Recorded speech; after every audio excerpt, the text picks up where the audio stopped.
एकांत महादेश में जीव जंतुओं का विकास स्वतंत्र रूप से शुरू हुआ।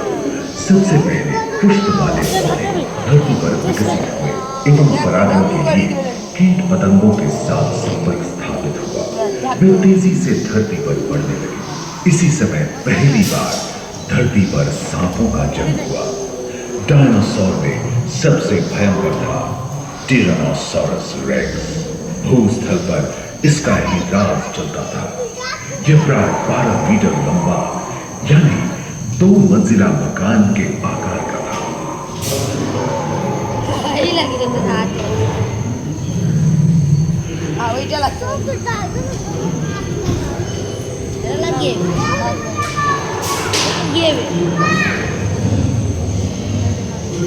इनके हमले से बचने डायनासोरस अपनी पूंछ के मुड़कर का इस्तेमाल करते। सभी डायनासोर प्राय 6.5 करोड़ वर्ष पहले ही विलुप्त हो चुके थे। आखिर क्यों? एक अनुमान के अनुसार एक बहुत बड़ी पृथ्वी से जा टकराई, जिसके फलस्वरूप उत्पन्न धूल के विशाल मेघ ने हजारों वर्षों तक सूरज की किरणों को धरती पर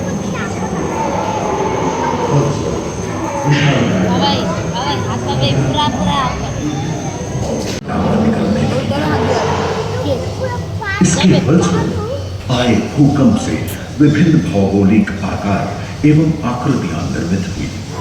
स्पाइनोसॉरस की पीठ पर नौका के पाल की तरह एक अंक हुआ करता था, जिससे वो अपने शरीर के ताप को नियंत्रित करता था। वेलोसिराप्टर, गैलीमाइट्स एवं ओविराप्टर जैसे छोटे डायनासोर तो ओलंपिक के तेज धावकों की तरह दौड़ सकते थे। पैरासाउरोपस और ओलिथोसॉरस के सिर पर कलगी होती थी। करीबन 5 मीटर लंबे पंख वाले टेरानोडोन उड़ने एवं फिसलने में माहिर थे। सुनने में विचित्र लगे, पर अधिकांश डायनासोर जैसे कि ट्राइसेराटोप्स और एंकिलोसॉरस शाकाहारी थे। लोरेसिया और गोंडवाना के 2 भूखंड महादेश में रूपांतरित हुए एवं समुद्री गर्भ के कठोर भागों से रॉकीज एवं अन्य पर्वत श्रेणियां निर्मित हुई।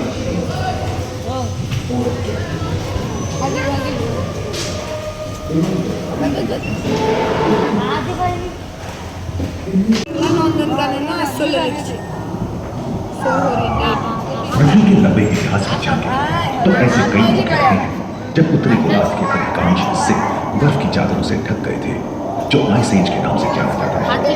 हम आज ऐसे ही एक आइस एज में रह रहे हैं जो 20 लाख वर्ष पहले शुरू हुआ था।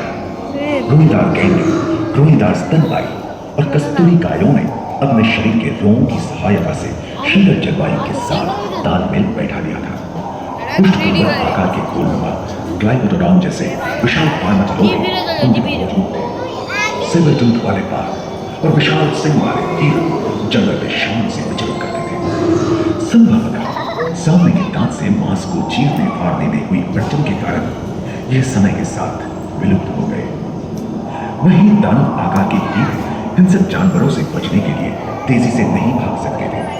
फलस्वरूप वे भी ओझल होने गए। इस समय से ही आधुनिक मानव का क्रमिक विकास शुरू हुआ और विशालकाय स्तनपायी प्राणी धीरे धीरे विलुप्त होने लगी।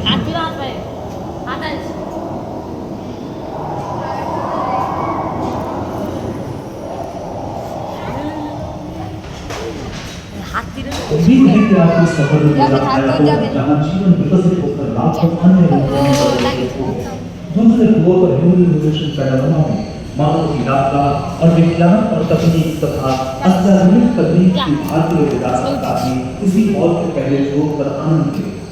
अपने अनुभवों को यादगार बनाने के लिए दोबारा आज से जरूर आए साइंस के।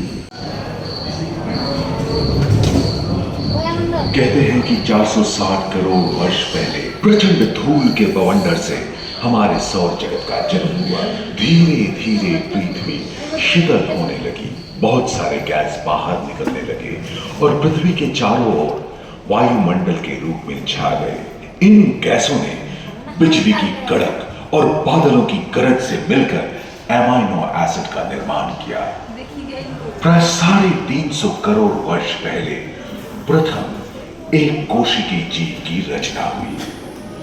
लगभग 280 करोड़ वर्ष पहले स्टोमैटोलाइट ने प्रकाश संश्लेषण के द्वारा वायुमंडल में ऑक्सीजन को रोक दिया। वायुमंडल में ऑक्सीजन के स्तर में निरंतर वृद्धि से 120 करोड़ वर्ष पहले एक से अधिक न्यूक्लियस वाले बहुकोशिकीय जीव का जन्म हुआ। इस क्रमिक विकास से ब्लैक होल, जेलीफिश, स्टारफिश, नॉटिलॉइड से सागर भर गया। सागर के किनारे वाले अंचल में पौधे लहराने लगे। बहुत तेजी से विभिन्न प्रजातियों की गर्म मछलियां विकसित हुई। यहाँ जो विशाल मछली दिख रही है उसका नाम है डार्कियोस्टस।